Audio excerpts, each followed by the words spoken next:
മരത്തിന് ഭ്രാന്ത് പിടിച്ച പോലെയാണ് കേട്ടോ കായ ഉണ്ടായിട്ടുള്ളത്. ചെറിയൊരു മരത്തിലാണ് ഇത്രയും കായ ഉണ്ടായിട്ടുള്ളത്. ഇത് കണ്ട അമ്മയ്ക്ക് സഹിക്കുമോ? ഞങ്ങളിതാ അച്ചാറിടാൻ പറിച്ചുകൊണ്ടിരിക്കുകയാണ് കേട്ടോ. അല്ലെങ്കിലോ എന്തെങ്കിലും അസുഖം വരുന്നതിന് മുന്നേ ഇച്ചിരി ഉഷാറ് കൂടുതലാണ്. എല്ലാവരുടെയും സ്ഥിതി ഇത് തന്നെയാണ്. പിറ്റേ ദിവസം ഞാനും അമ്മയും കൂടി ഹോസ്പിറ്റലിൽ പോകാൻ കേട്ടോ. അമ്മയ്ക്കും കൂടി പനി പിടിച്ചതോടെ ഞങ്ങളുടെ വീട്ടിലെ എല്ലാവർക്കും പനി കംപ്ലീറ്റ് ആയിട്ട് പിടിച്ചിട്ടുണ്ട് കേട്ടോ. ഇതെന്ത് പനിയാണല്ലേ? ഞങ്ങൾ പോകുന്നത് പനമരം ഗവൺമെൻറ് ഹോസ്പിറ്റലിലേക്കാണ് കേട്ടോ. ഇതാണ് പനമരം CHC. വലുതായി ഹോസ്പിറ്റലൊക്കെ. ഒരുപാട് മാറ്റങ്ങൾ സംഭവിച്ചിട്ടുണ്ട് കേട്ടോ. ഇവിടെ ആൾ കുറവായിരുന്നു കേട്ടോ. അമ്മയ്ക്കിതാ ഒരാഴ്ചത്തേക്കുള്ള മരുന്ന് കിട്ടിയിട്ടുണ്ട്.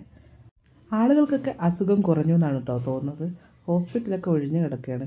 അവിടെ നിന്ന് ഞങ്ങൾ നേരെ പച്ചക്കറി കടയിലേക്ക് പോയിട്ടുണ്ടായിരുന്നേ. പോയത് അമ്മയ്ക്ക് ചെരുപ്പ് വാങ്ങാനാണെങ്കിലും എനിക്കും കൂടി ഒന്ന് ഞാൻ വാങ്ങിപ്പിച്ചിട്ടുണ്ടായിരുന്നു കേട്ടോ. ഇതാണ് ഞാൻ വാങ്ങിയ ചെരുപ്പ്. അല്ലെങ്കിലും വാഴ നനയുമ്പോൾ ചീരയും കൂടി നനയുമല്ലോ. പണ്ട് തൊട്ടേ അങ്ങനെ തന്നെയാണ്. നീണ്ടു കിടക്കുന്ന ഓട്ടോ സ്റ്റാൻഡിൽ ഏത് ഓട്ടോ വിളിക്കണം എന്നുള്ള കൺഫ്യൂഷനിലായിരുന്നു കേട്ടോ ഞങ്ങൾ.